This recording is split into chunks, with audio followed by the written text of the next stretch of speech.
relationship with him. Can I hear amen? Amen? That is what transformed his message. That's what transformed what he was saying. That's what made, that's the difference. That's the, what's the correct word for it now? Difference maker. That's what Jesus taught that others were not teaching. That God is calling you into a relationship with God. I don't know about those who come from, let me take for example the Yorubas. Does the God of thunder ever enter into a relationship with a human being? No, you don't. I mean, you just make sacrifices to appease it. The Greek gods and the Roman gods didn't have any relationship. Well, they didn't have any useful relationship with people other than get some women pregnant to have children. That's what they taught in the Greek and Roman mythology. But they never asked you for a relationship to be my friend. You know, I don't know of any other place, any other group, any other religion, any other philosophy that calls a man the friend of the God that you are worshiping. But that's what God called Abraham. He says, how can I do something and not tell my friend Abraham? So unique, so special. I want you to pause for a moment and imagine that the God of the universe says, I can't do something unless I tell Sharon, my friend. So this is more than just rules and laws. And you see what I'm trying to say? That's not what this is about. This is not about whether you are keeping the law or not keeping the law. This is whether you have a personal relationship with God. Whether you and God are, what they call them now, BFFs, best friends forever. Can I hear amen? Amen? Whether you sign off on Facebook with each other, whether you chat on Facebook with each other, whether you are colleagues, whether you are one-on-one talking level with God. Can I hear amen? Amen? Hallelujah. And that's what the theologians have tried to tell us and show us and said, look, God has called us into that thing, into the Trinity. I want you to go with me in your imagination. Imagine the Father, the Son, and the Holy Spirit, the triune God. They have been together for all eternity.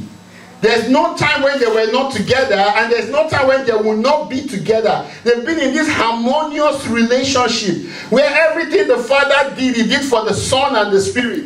And everything the Son did, he did for the Father and the Spirit. And everything the Spirit did, he did for the Father and the Son. That's the family of God. Can somebody say the family of God? So when we talk about the family of God, that is it. God did not need you to have his family. He already had his family. But what he now did is to invite you into that family. Can I hear amen? So that you, the Father, the Son, and the Holy Spirit, together with every other person who is a child of God, can have communion inside that Trinity. Oh my God. For what end? For what purpose? Hallelujah. Amen. That's why I am beginning to move away from a view that says heaven is a place you go to a view that says heaven is in God. And if every time I say God, think Father, Son, and Holy Spirit. Don't just think one being. Think Father, Son, and Holy Spirit. Coming into their midst is heaven. Entering into a relationship with them is heaven. So last week, I started talking about this message that changed the world. And I shared, I'm going to repeat that chapter and verse, Titus chapter 2. From verse 11, where the Bible says, the grace that brought salvation to all men has appeared. The grace that brought salvation to all men. And I want to quickly do a refresher for those of us who missed it, and even for those of us who were here. And I said that if the grace that brought salvation has appeared, what was before the grace? What existed before grace appeared? Yes? The law. Amen. So the law existed before grace appeared. Now, if grace brought salvation, what was it that law could not do? Law could not bring salvation. If you are here, say amen. Amen. Are you still with me? Amen. Grace is what brought salvation. law could not bring salvation. Now who remembers the 3 reasons what I gave that law, why law cannot and could not bring salvation? I gave 3. Amen. Amen. Praise the Lord. Okay, let's back up. When we say the word law, what do we mean by law? Is it the 10 commandments? How many of them? 613 commandments. Can I hear amen? They are not 10 commandments. How many are there? 613. I printed it out for us and I showed us. It entered how many pages again? 36 pages printed front and back. I think no, it was 18 pages printed front and back that made up the law and included things like you should not lend money on interest, you should not borrow money on interest, you should keep the Sabbath day, you should get circumcised on the 8th day. It's just a long list of laws. Now, these laws cannot save or could not save because 1, if you break one, you've broken all. James 2:10. He that keeps the entire law but breaks one has broken how many? In fact, as I was even preaching it, I was breaking some of them. Amen. So that means once you break one, so law cannot save because if you broke one, you would have broken all of them. You needed to keep all the law for it to save you. And then the second reason why I said the law could not save is because the law could not produce the kind of person that God wanted to produce. It could not produce, it could keep, even if you kept the whole law, it would never change you from the inside. You would just be compliant. You would just be compliant. Because you could be giving tithes, but you are very angry giving the tithes. You know, you could be giving offering, you could be giving alms, but you are upset and you are complaining to God while you are doing it. So you could keep the whole law, but from the inside, it hasn't changed who you are. And then the third reason is because you could never keep it with the right motive. Can I hear amen? Amen. And I gave you the example of if I helped an old woman to cross the road. Is it a good thing? If I help an old woman to cross the road, is it a good thing? Yes. Jesus Christ. That means she didn't learn anything I said last Sunday. No, it depends. The correct answer is what? It depends. It depends because it is the motive. It is the motive. It is the reason why you help the old woman to cross the... Hallelujah. This is why Martin Luther said this message is to be preached over and over and over again because the natural state of man is against it. I just asked again, if I helped an old man across the street, because we have carried the knowledge of good and evil in our head, we have eaten or we are eating from that tree. The moment I ask that question, we say it is good, but we are walking in the tree of the knowledge of good and evil once you answer like that. Because everything you do, it doesn't matter what it is, it depends on the motive. If I said now, if I kill somebody, is it good? What's the answer? That she's very smart. I'm sure she doesn't even know why it depends, but you know, if you answer it depends, you are right. But how many of you agree with me that if you kill someone, it depends? Who knows why? Who can give me why? He says, well, I kill people. Because it could be your job to kill someone. You say, hey, in the military, it is your job to kill the other person. Yes. General Patton said, no man ever wins a war by dying for his country. He wins the war by making the other person die for his own country. That's how you win the war. In the military, you should, in fact, if you know, there's this guy, there's a movie about him, right? The sniper. that Brad, I know the name of the actor who acted the role, but I can't remember the name of the person. But Brad Cooper was the one who acted as that sniper in that movie, right? He was honored by the United States because he was the best sharpshooter. He was a sniper. He would stay on the roof and he would kill people. Pam, pam, pam. Defending his nation. Defending his nation. So, thou shalt not kill. It depends. It depends. Can I hear amen? Amen? Praise the Lord. And that's why the law can never, keeping all the laws or not keeping it, cannot save you, because we don't know the reason why you are doing it. I may not kill you so that you can be properly tortured and who has seen that movie? If you ever seen a movie where somebody said, no, I'm not going to kill you because I really want you to be properly tortured, is it a good thing that I didn't kill him? No. Hallelujah. Church, are you with me? Yes. I really want us to get this thing, because this is something that as Christians, this morning as I was driving in, and I was just thinking about this message.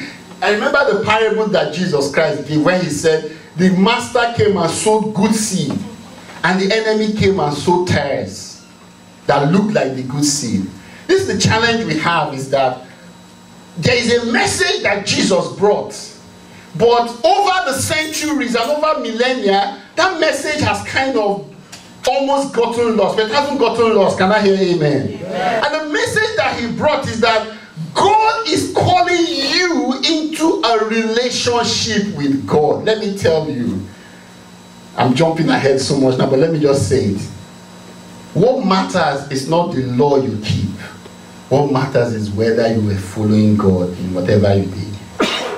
What matters is whether it came out of a relationship. Praise God. Hallelujah.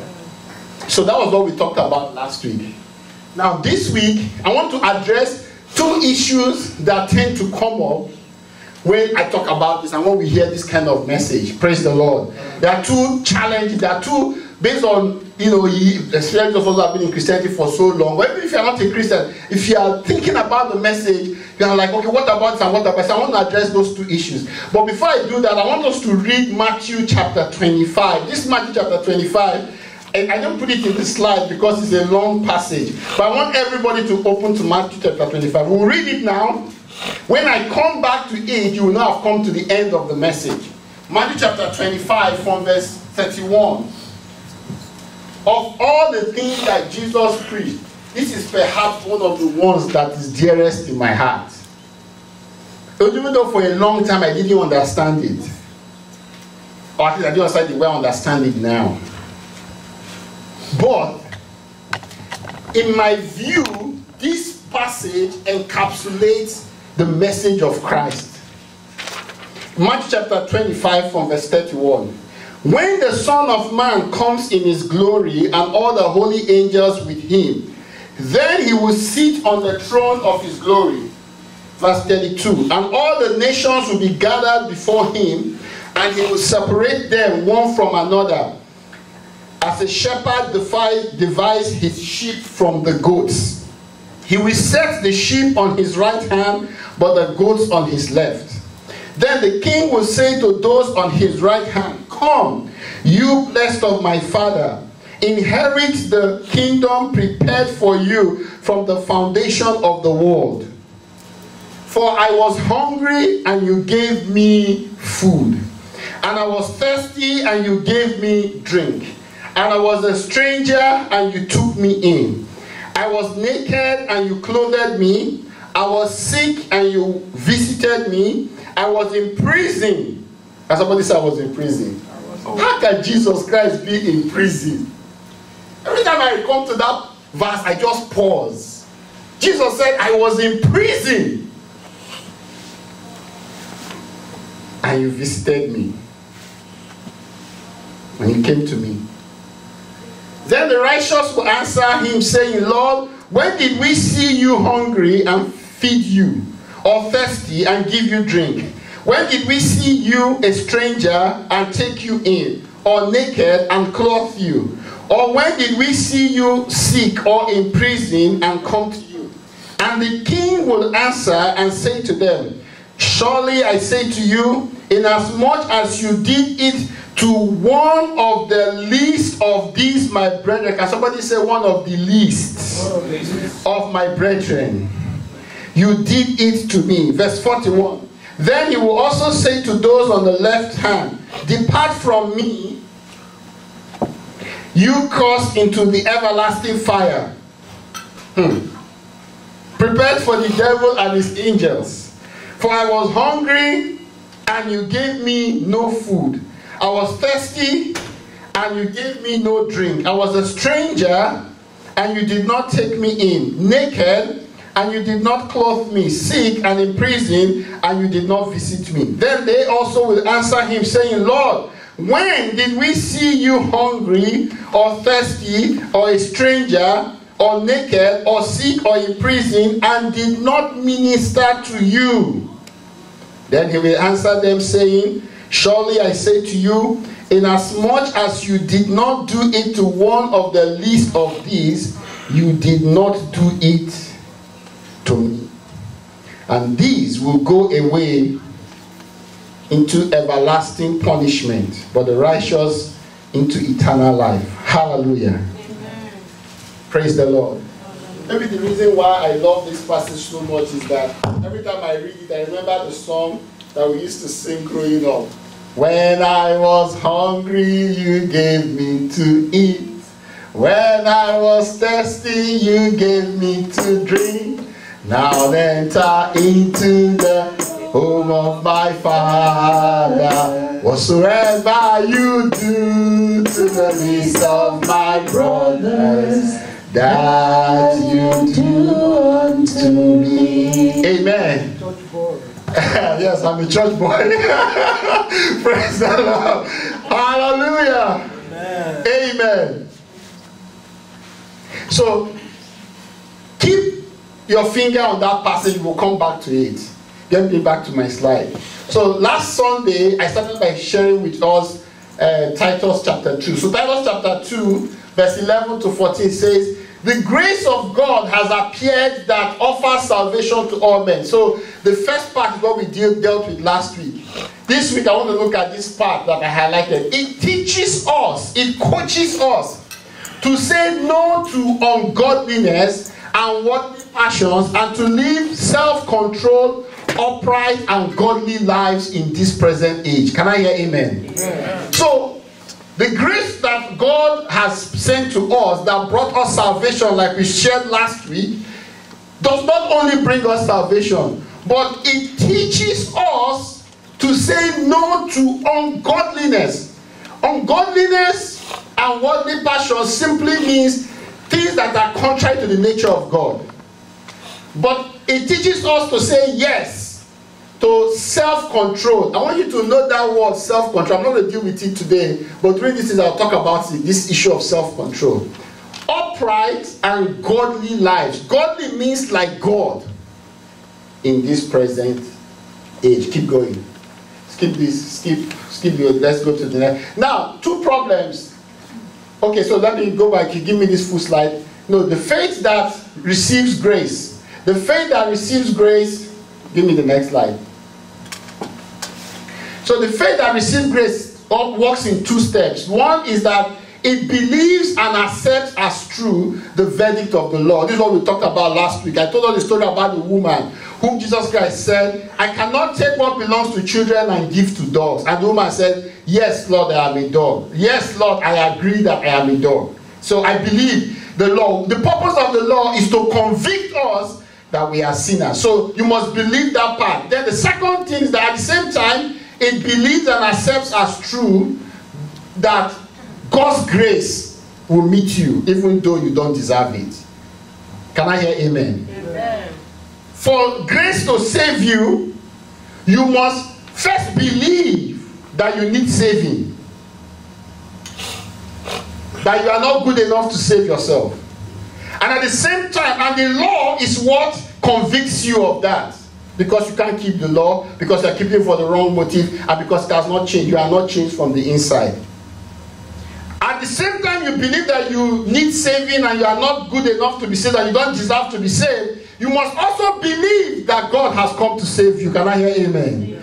Those two combined together is what produces salvation in a man's life. So that's the point of last week. Now, this usually creates two questions. The first question it creates, I want to quickly deal with. So, Pastor, are you saying that if I am saved forever? Keep going, Uche, you need to stay with me. Since I am not saved by what I do or not do, but by what God has done, does it mean that once saved, I am saved forever? How many of us have gotten that question before? Okay, I want to do, this is the easiest of the two questions. Second question is, does it now give me a license to sin?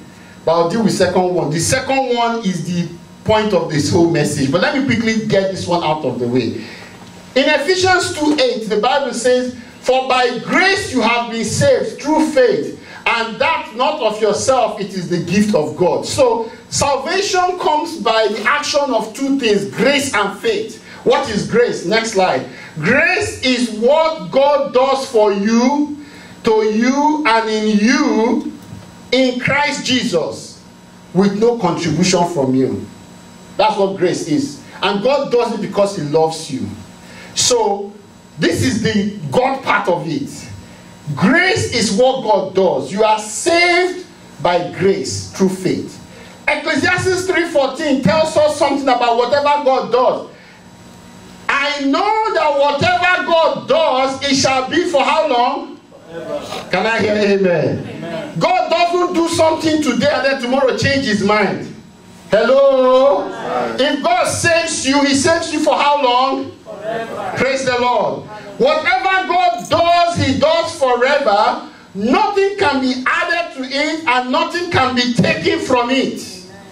God does it that men should fear before him. Whatever God does, he does forever. So the grace of God towards you is forever. That's why the book of Romans says that the gifts and callings of God are without repentance. Amen. Amen. But faith accepts as true what God has done. Can I hear amen? Amen. Irrespective of what you see in the natural, faith says, okay, this thing that God has done forever, I agree and I believe it. Bible says in Ephesians 2 that what God has done together with the faith that believes what God has done is what produces salvation. Amen. Amen. Salvation was accomplished for all persons by God forever. I want you to pause and think about that. That is one of the most powerful. The day I understood this, it changed my life. It changed how I viewed people. It changed how I viewed myself. Salvation was done for all persons. Can I hear amen? Amen.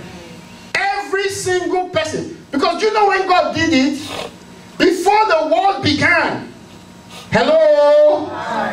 So, you know that person, Pastor Felix, that person that you hate and you don't like to greet good morning, you know God has already saved the person. Can I hear amen? You don't want the person to be saved. It doesn't matter whether or not you want the person to be saved. God has already saved the person and the person is saved forever. Amen. That person that you said is that man is a demon. It's not true. As far as God is concerned, in Christ Jesus, that person is already saved. And you cannot undo the salvation of the person, but the person must accept it or reject it. Can I hear amen? Amen. Praise the Lord. Hallelujah. God will not force his salvation on any man.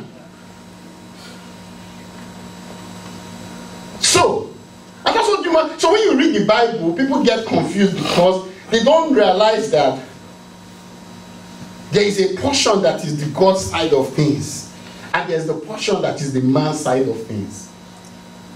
If you read the God side of things, it will look as if once you are saved forever. But and it is true. Like, for example, Romans 8 says, for nothing can separate us from the love of God. For no death, no that heaven, angel, that, you know. That is the fact. That's what God has done. But if you don't believe that nothing can separate you from the love of God, you will never experience it. Can I hear amen? It will never be your portion. Even though that is a statement of fact of what God has done. Let me show you in the Bible. Go to the next verse. Colossians, I just picked one passage of the Bible to bring it. Look at what Colossians 1:21 says. And you, who was once alienated and an enemy in your mind by wicked works, yet now, can somebody say now? Hallelujah. It's not when you give your life to Christ that he did this. Right now, in Christ Jesus, he has reconciled in the body of his flesh through death to present you holy and blameless and above reproach. Right now, God has reconciled you in Jesus so that you are holy and blameless and above reproach in his sight. And when God did it, he did it forever. Nothing can be added to it. Nothing can be subtracted from it. But look at what the next verse then says. It now says, and you will experience it. Keep going for me. If indeed you continue in the faith. Can somebody say continue in the faith? Can you see how grace and faith are joined together there now? Grounded and steadfast, and you are not moved away from the hope of the gospel which you have heard. So, it is once saved, saved forever in the heart and in the mind of God. But if you don't accept it, it's not your portion. If you don't believe it, it's not your portion. If you believe it today, and then tomorrow you start trusting in your own efforts to get saved. That's why, many people, Paul wants us as Christians. Let us not start by believing what God has done, and then somewhere along the line we change and now start trusting our own effort as what is the basis for God saving us. He said if you do so, you fall from grace. There was a time I thought that falling from grace meant that you have committed one big sin. He has fallen from grace. Take him and put at the back seat of the church. But that's not what Paul called falling from grace. In Galatians 5, Paul calls falling from grace walking away from your confidence in what God has done as what saves you, to putting your confidence in your circumcision, in your baptism, in your first Holy Communion, in your confirmation, in any other thing. He said when you do that, you are fallen from grace. That's why he said you must continue grounded and steadfast and not be moved away from the good news that you have heard, that God has done these things for you, and based on what he did, he accepted you. Praise the Lord. So let's not get confused about that. That's the easiest portion to answer. The work of God is eternal and is forever, but it requires the faith of man to participate in it and enjoy it. So I want to encourage you, no matter what happens, hold on to your faith. Can somebody say hold on to your faith? Amen. Hold on to your faith. Now the second question, which is the main point of today's message, is now having been saved by grace through faith, keep going for me, man of God. Does this mean that my life is no longer regulated by the law? Or, as they normally say, does saving grace give me a license to sin? This is the one I want to deal with, because this one is a bit more, it's a big issue. It's an issue that even Paul himself deals with. Grace that saves teaches us to say no to ungodliness and yes to godliness. Because the faith required to receive this grace produces a life motivated by love. If you are here, say amen. Amen. I want you to think about that phrase. It teaches you to say no to ungodliness and yes to godliness, because the faith that accesses that grace motivates love in you. Can somebody say motivate love? Hallelujah. Galatians chapter 5 verse 6. For in Christ Jesus there is neither circumcision nor uncircumcision avails anything. So what does that mean? That means that in Christ Jesus, whether you keep the law or you don't keep the law is not the point anymore. What matters is what? Faith. Walking through love. Faith. Walking through love. I want you to think about this verse seriously. If you break one law, you have broken the whole law.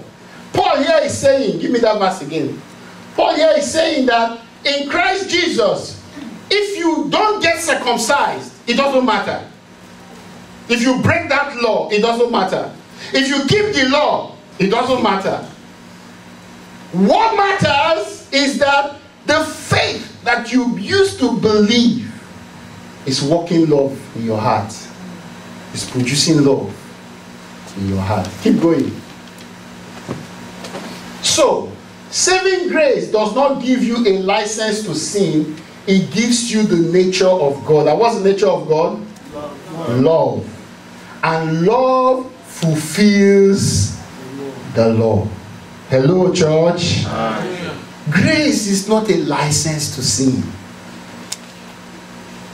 It produces love, which is the nature of God.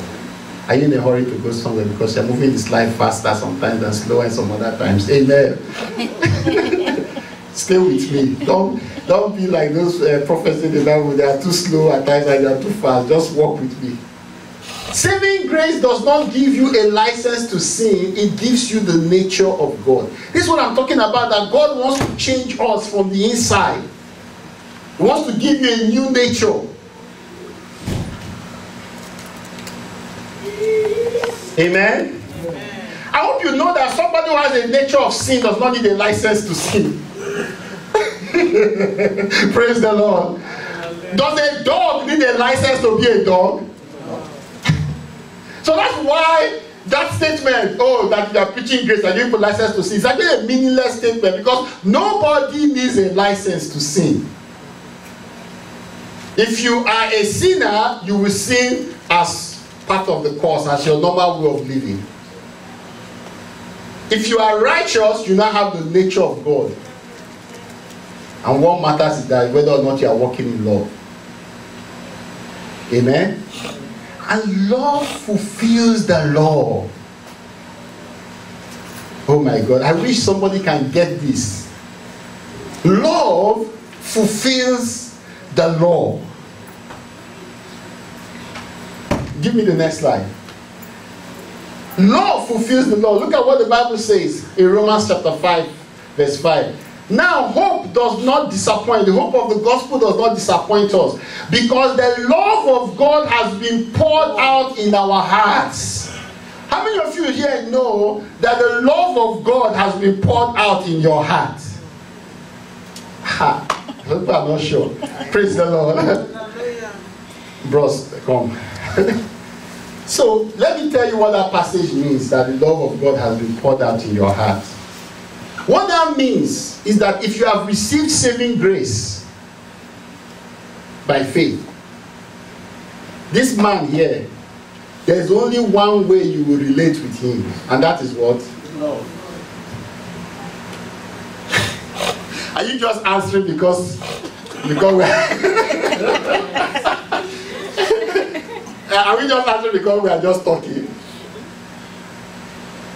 This guy, because I have been saved, because grace has saved me, and the love of God has now been poured into my heart towards him can only be love.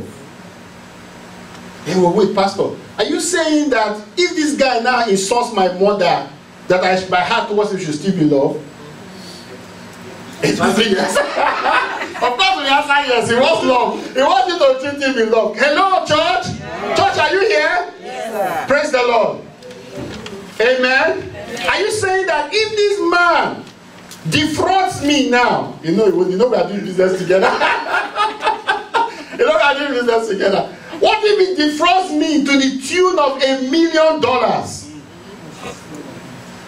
and bails to Nigeria? You still love him.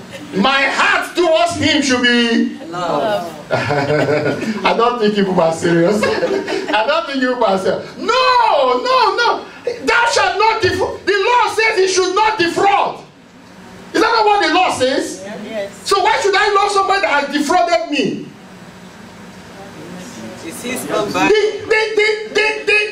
The wrath of God should come on. I read fire. Please, God, just Praise God. You guys don't know why I am so insistent on preaching this message. Because I know how it has changed me. Let me tell you a couple of stories. There was one time I bought these brand new shoes. I love those shoes. You know the funny thing about that, I can't even remember I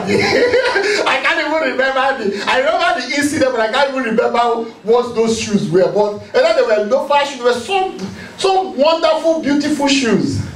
So I went home for holiday, and then my shoes disappeared.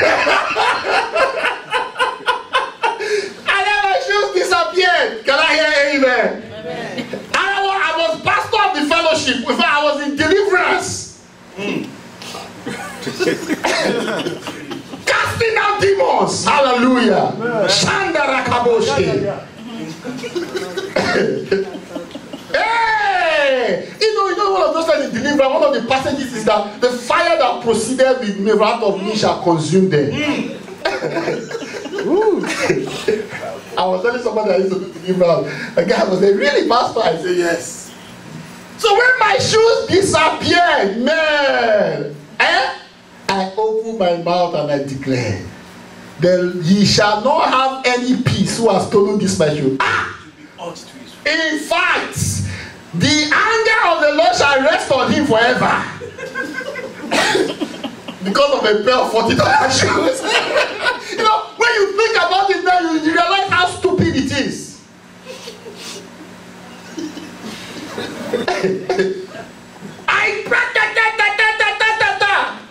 After all that, the shoe did not still come out. Then I went back to school. I don't know, have I told that story here before? No. Many years later, I think like 5 or 6 years later, my younger brother came to me. He said, brother, I said, yes. I need you to pray for me. I said, why? He said, because he feels that there is a curse on his life. I said, why is there a curse on that? He said, remember that shoe that got missing?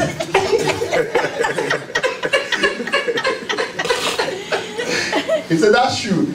I said, I can't even, you know, honestly, I couldn't even remember the shoe.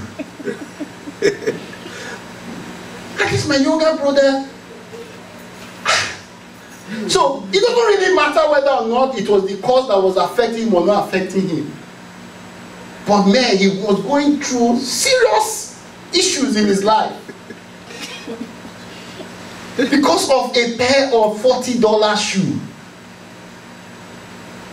That day, I was so ashamed of myself. I told him, I said, no, you already forgive me. He said, no, you must still break the curse. Because for whatever reason, he's going through life believing that the curse that his elder brother put on him is now the one affecting him. Brethren, that thing I did, I was taught to do it. I saw people do it in church. When something is missing, when something gets stolen, we start pronouncing curses. I told my younger brother, I said, I'm so sorry that I even made such a statement. If you have the shoe, can I give you an extra one?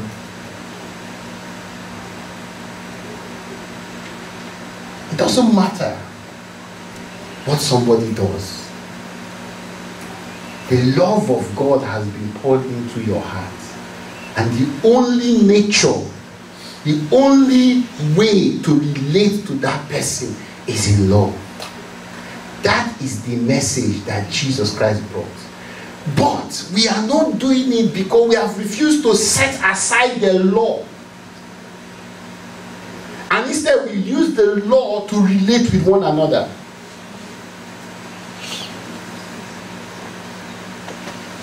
Your only nature, it is, let me tell you, I've prayed that prayer before.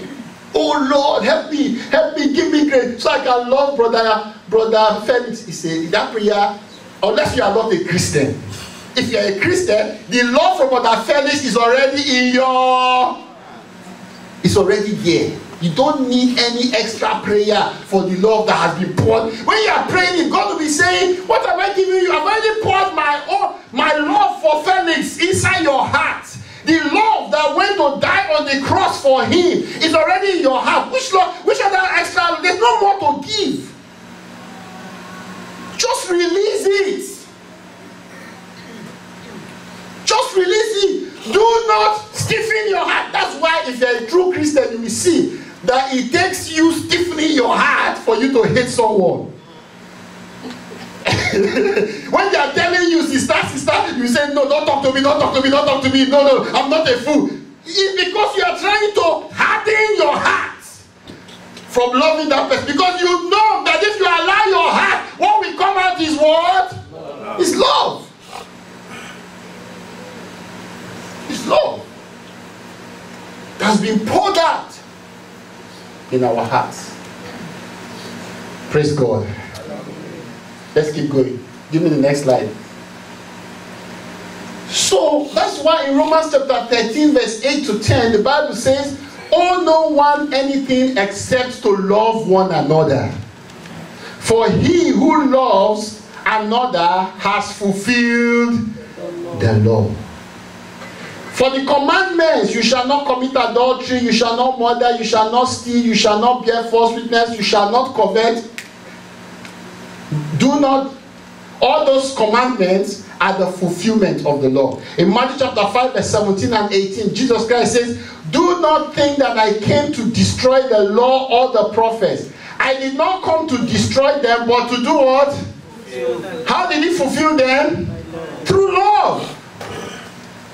Through love. For assuredly I say to you, till heaven and earth pass away, one jot or one tittle will by no means pass from the law, till all is fulfilled. When you love someone, you don't need the law anymore. Because through the law, it is fulfilled. That's why in Romans chapter 10 verse 4, the Bible says, Christ is the end of the law for righteousness to everyone who believes. I like the way this version says, it says, but Christ makes the law no longer necessary for those who become acceptable to God by faith. Why? Because God pours out his love into their hearts. And if they walk in that love, they don't need to know the 613 commandments anymore. He calls us to love. Praise God. Next slide.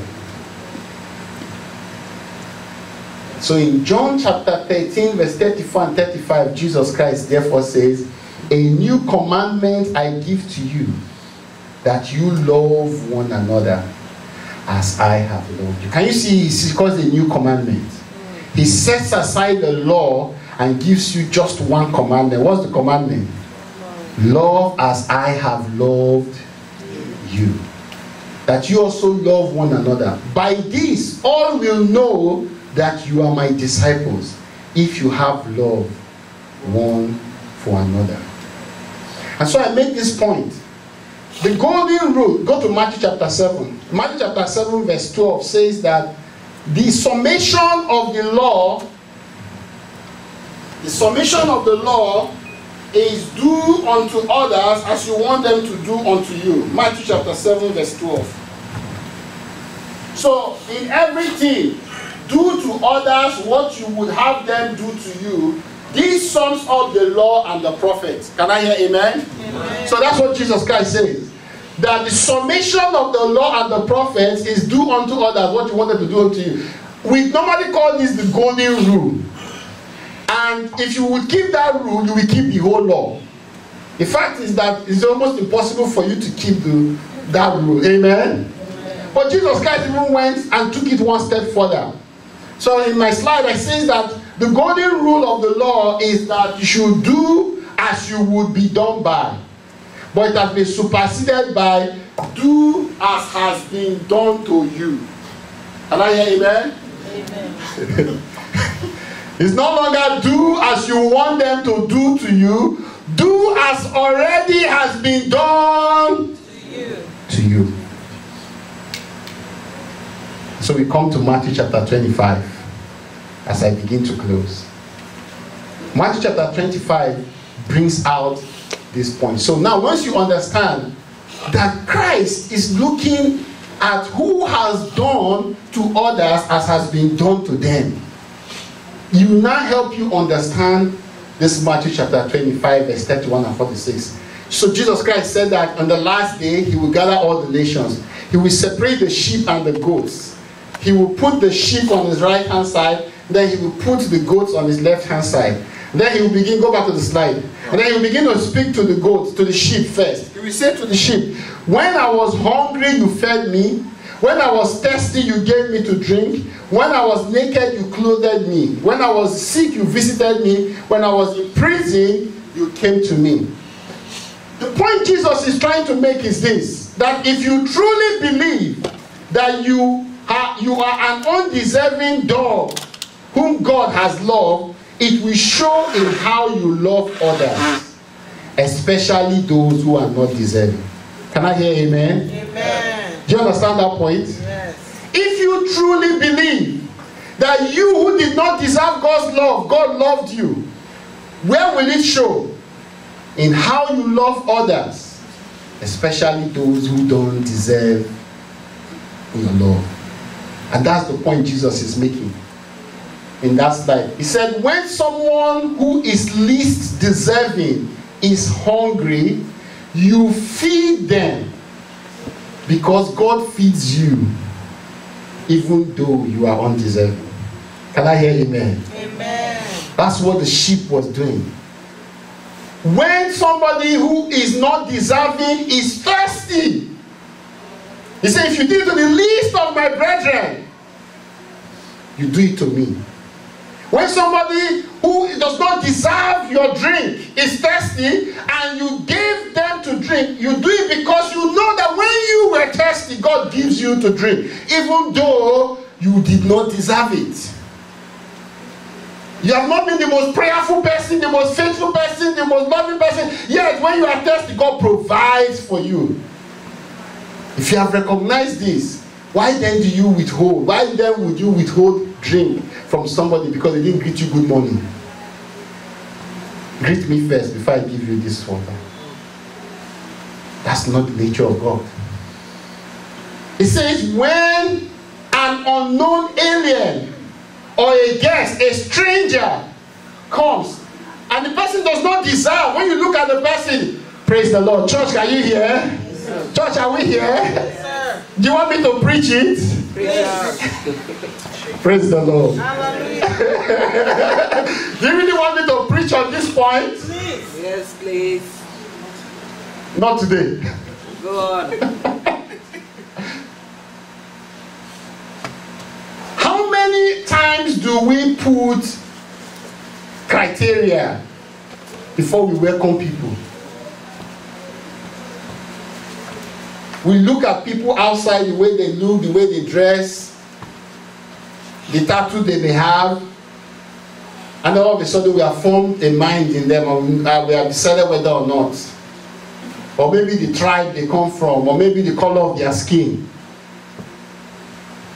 And then based on that, we have decided, how we're going to relate with them. Should we welcome them? Should we take them in or no?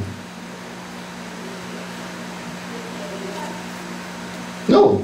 If you truly believe that God took you in, even though you were the worst person, doesn't matter who or how or where the person comes from, you will take them in first.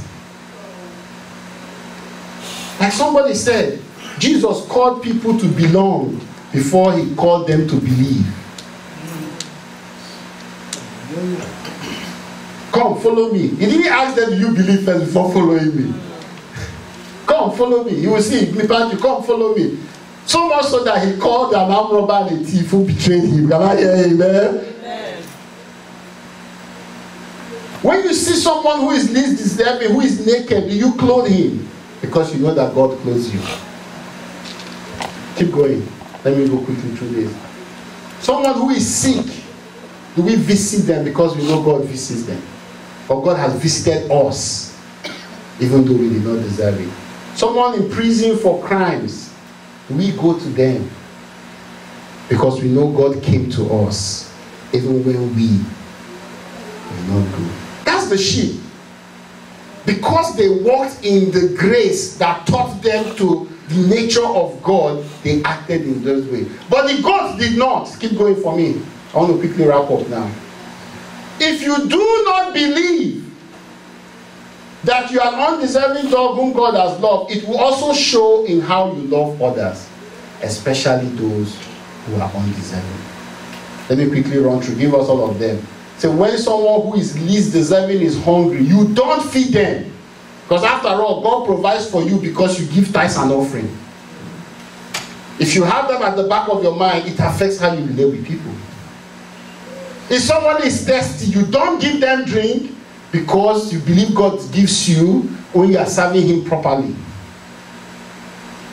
When somebody is an unknown alien, you don't take them in because you also believe God doesn't avoid if you are, God avoids you if you are not clean. Please keep going. Naked, the same thing. Sick, the same thing. Prison, the same thing. The next slide. How we treat others is not a reflection of how we see them or who they are. It's a reflection of how we see ourselves. If you see yourself as someone who is undeserving that God has loved, it will show in how you treat other people. Amen? Amen. So, I conclude by making this point. Grace does not give you a license to sin. Rather, it gives you a heart of love. And love is the nature of God. It's the law of God. Let me stay here a little bit. You know how it is in the Old Testament, God was saying that I will write my law in their hearts. This is what He's talking about. It's love. It's love. When you see how God has treated you, it changes your heart. When you see how God, that's why somebody will say, Pastor, how come you always come, you're always talking to us about what God has done for us, what God has done for us? The reason is because when you see what He has done for you, it is from there you can do it for others. Otherwise, I'm just telling you theory. Do as you would want to be done to you. How do you even know what you would want to be done to you? You don't, it's theoretical. But if I tell you, do as has been done to you, you cannot run from it. Because you know that He loved you. He pitied you. He was kind to you. He came after you. Can I hear amen? Amen. You know God came after you. Yeah. He came after you. He left all His glory. And that's why when I see somebody and somebody is quarreling with somebody, I tell the person, I say, go after the person. No, Pastor, the Bible says that, you know what somebody called me this, the Bible says, you know, you are throwing the Lord. The Bible says that you must come and ask for forgiveness. I said, do you know that God came after you when you were not asking for forgiveness? The Bible says, when we were yet sinners, He came and He died for us. Yes, sir. When we were yet sinners, He came. Not when we were asking for forgiveness. Praise the Lord. He came for you. He came for you. So if He has done it for you, you should do it. Otherwise, you don't believe that He has done it for you. And that means, if you don't believe that He has done it for you, what's the implication of that? You may not actually be saved. Let me go that far. And that's why I normally tell people, being a Christian is not that you came out and you said the 5-minute sinner's prayer. It's part of it. But it goes way deeper than that. A Christian must believe and be convinced of certain things. What are these things? 2 things. Number 1, you do not deserve to be saved. Number 2, yet he came and saved you. Whether you pray a sinner's prayer, you don't pray a sinner's prayer, if that is your conviction in your heart, the Bible says you will be saved. You will receive that salvation. Can I hear amen? Amen. So this morning, I don't know if I have a couple more slides when we wrap up. So the love of God, which is known as agape, is that new kind of love revealed in Jesus Christ, which gives value to what it loves unconditionally, even where the object of this love may be worthless or degraded. That's by a Scottish theologian. Such a love manifests where grace is the basis of the relationship. Because law causes you to judge your brother, and what you judge you cannot love. And that's why Jesus Christ said in John 8:15, I judge no one. And that was why he could love everyone. Let's bow our heads. I judge no one. That's why he could love anyone.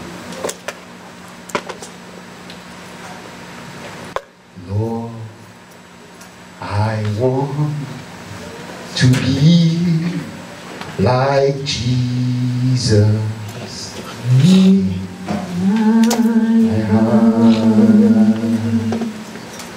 Oh Lord, I want to be like Jesus in my heart. In my heart. In my heart. Oh, in my heart. In my heart. Oh, Lord, I want to be like Jesus.